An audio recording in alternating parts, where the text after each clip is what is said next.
thing. Hello everyone in Thriftland. This is this week's video of the haul that we got last weekend, August 9th. So I just want to share with you what we got at garage sales so we can resell on eBay, and some of it is just for ourselves. We had that added bonus pleasure of just finding some fun things for around the house. This is a little tray we saw at one of the first sales we went to, and just thought the design is very appealing. It has that somewhat mod 1960s style, and it was made in Israel. It's actually by Lapid, L-A-P-I-D. And I looked it up, and there seems to be some interest in that company, and it's a very well-made thing and just a really nice design, and it was $1. Now, we didn't look it up when we were at the garage sale because it's become part of our habit. If something is really not expensive and we think there's potential, we'll get it. You know, it was $1. They don't seem to necessarily be doing that well on eBay, but it might be the time of year. I don't know about you, but August sales are not the best for me, and even July was better than that. So I think given enough time, maybe just $10 or something, but it's really, it's worth a try. Sorry. We went to quite a few sales actually. Found this antique mold. I do not know a mold of what it is. Your guess is as good as mine, but we will try and shove something in there and figure out what the shape it's supposed to give. But anyways, it's about 100 years old. There is a mark that's very hard to read, but we'll do a little research and find out what there is to find out about it. It was $4. We thought we'd give that a try too. I know there's an interest in molds. There are definitely collectors of that, of antique molds, so that was something new to try.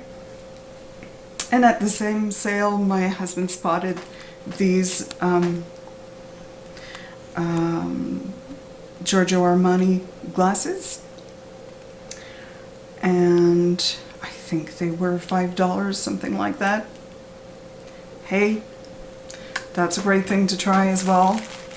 Little 1928 jewelry. To my mind, this was really well made. They were $1 each, and I always love selling costume jewelry, so that's another good thing. And let me see, we went to an estate sale where I found this vintage umbrella. The pommel is lucite from what I can tell, so earlier kind of plastic.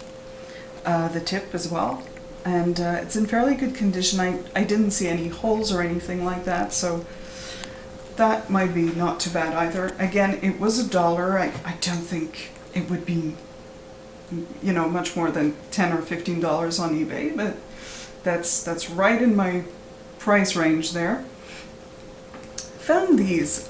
These are worth a pickup if you can get them not too expensive.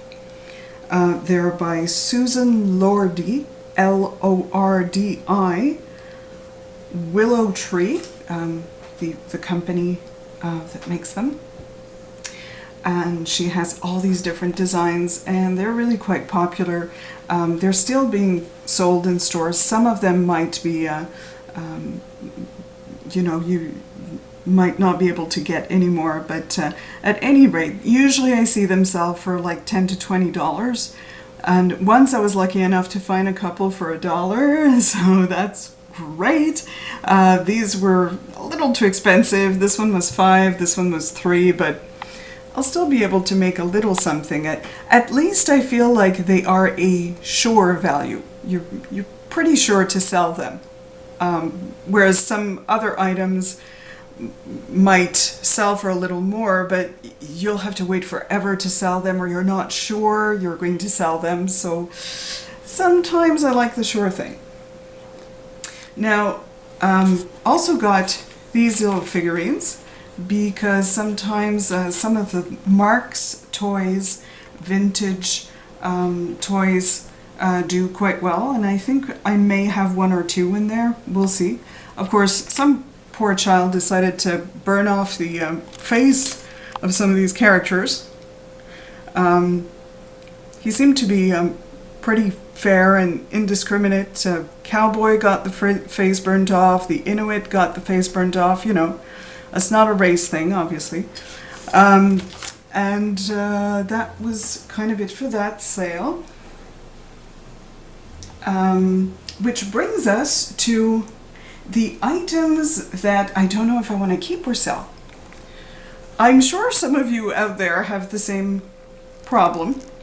This I thought, oh yeah, for 50 cents. I always need an extra one of these. I never have one ready when I need it. But it's also an eco utensil, and Poplar Picker said in her videos that she sells eco utensils quite well, so I thought, I don't know. We'll see, maybe eventually. This, I swear to you, I had every intention of putting on eBay.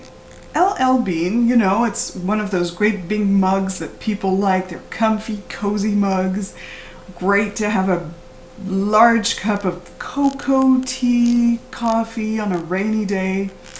I kind of looked it up on eBay. There aren't very good results, and the more I looked at it, the more I wanted to drink out of it, so I think I'm keeping it.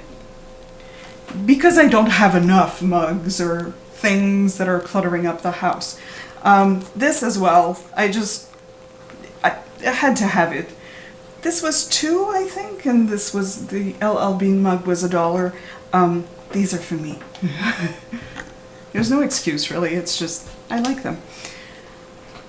We got a lot of mugs this time, but I thought there were some really distinctive mugs in there. And the thing about mugs, again, is that they're so great. They're often overlooked.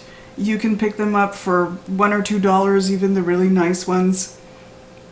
And they make pretty steady money again. So this I just thought would be perfect. It's going to appeal to teddy bear collectors and to TG Green or Cornish ware collectors. That's the blue and white stripy china made in England. So I think that we've got a winner here. Somebody is going to want this for maybe $10, maybe a little more. The Odagiri mug with the goose on it is something we picked up for 50 cents. Odagiri is always said to be quite popular. I know that Heather of the Paper Castle recommends it strongly. I don't know this is the best pattern, this goose, but you know, we'll give it a try for 50 cents. And the other mugs you see there I think are all going to equally appeal. You've got a Starbucks mug, and I have no idea what that pattern is called. This kind of candy, peppermint candy. If anyone knows what it's called, please let me know. That would be great. The brown dimpled mug is another Starbucks. The one next to that with the hearts on it is Starbucks. That one does quite well, I think, on eBay. You might be looking at $20 or so, which is great. The Starbucks mug, the one I can't find the pattern for, that was 50 cents. The other two, I think, were $2 each.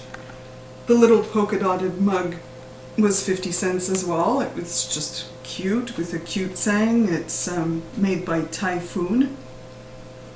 One of the fun things we found were those pennants. which I just thought were interesting, because if you're from Virginia or if you're from Cape May or wherever it is, you know, they're vintage, they're from the 70s. I'd like them to be older, but they were 50 cents for the lot. So I thought we'd have a bit of fun with that. They seem to sell, like some of this will sell for upwards of $7 each, you know, so that's a fun thing to try as well.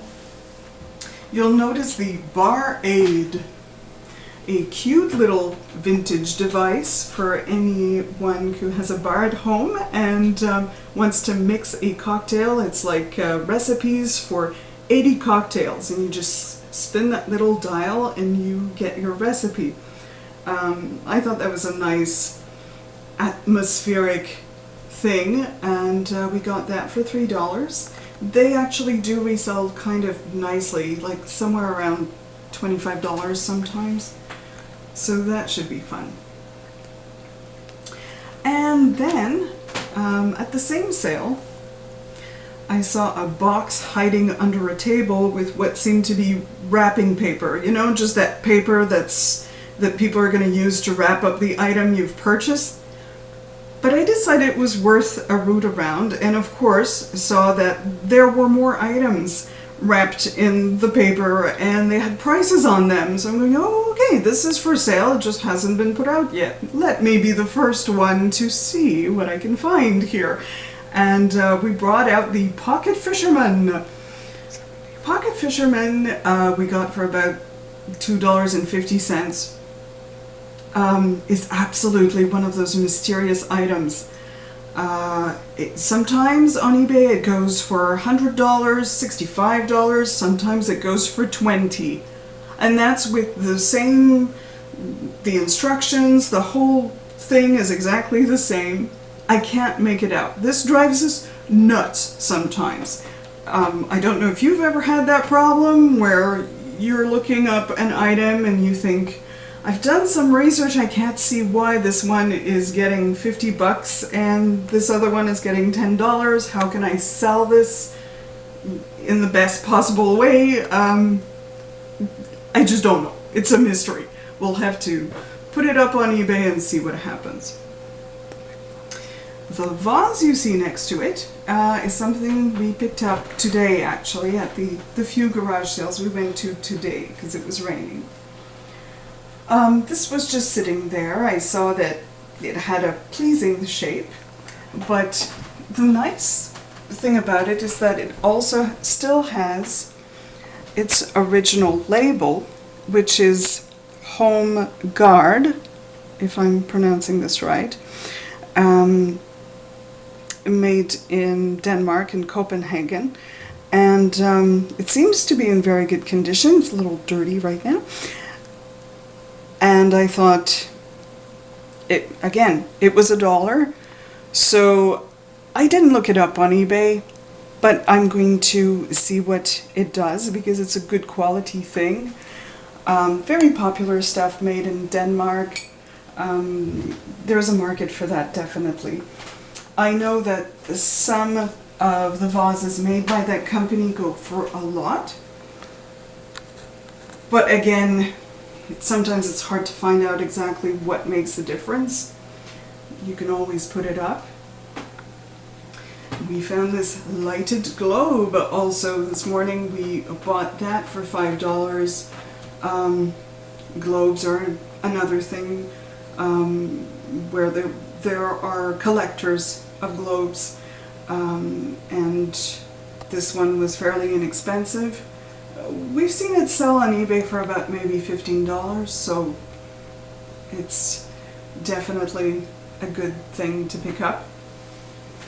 And then we come to a lot of things that I grabbed for us. There's a nice little crystal dish. That was only $2. And then I'm always looking for votive lights. And I know they're cheap enough at the dollar store, but 50 cents for that whole bag. That is exactly what I'm looking for. And then the Alice in Wonderland tea towel was just perfect. I love having that kind of touch of whimsy around the house. You know, it doesn't have to be new drapes or a new area rug. It can be a tea towel, it can be a cushion, placemats, little creamer. This was $1, and I love that it speaks of books and imagination and another world. And some very useful things. I got some more fun candles as well. They were like, one of them was $1, one of them was free with some other things that we were getting. And even a pant hanger, which can be kind of expensive in the store, and that, you know, I needed. So that was kind of fun. And that's a pretty representative sample of what we were lucky enough to find. Some stuff we don't know a lot about, and it will be such fun to find out about it. Some stuff is a little bit more a sure thing, and that's always good too. So I hope you get to go out there and discover something new and just have fun hunting around for things. We even met people who were doing reselling as well at one of the sales we went to today. It was just fun to see some other people having fun with this. And they really were. They were saying, oh yeah, the fun of it is that the hunting for the good stuff, for treasures. They were having a lot of fun with it, and it was fun to share. It was great to see that they weren't just being competitive. Oh, where do you go? Oh no, we don't do the same thing. You know, no. They were just really open about what they were doing, and you could tell they enjoyed sharing their take on it. So hopefully you're going to go out there and just to have fun digging through good stuff and have lots of very good sales. See you next time.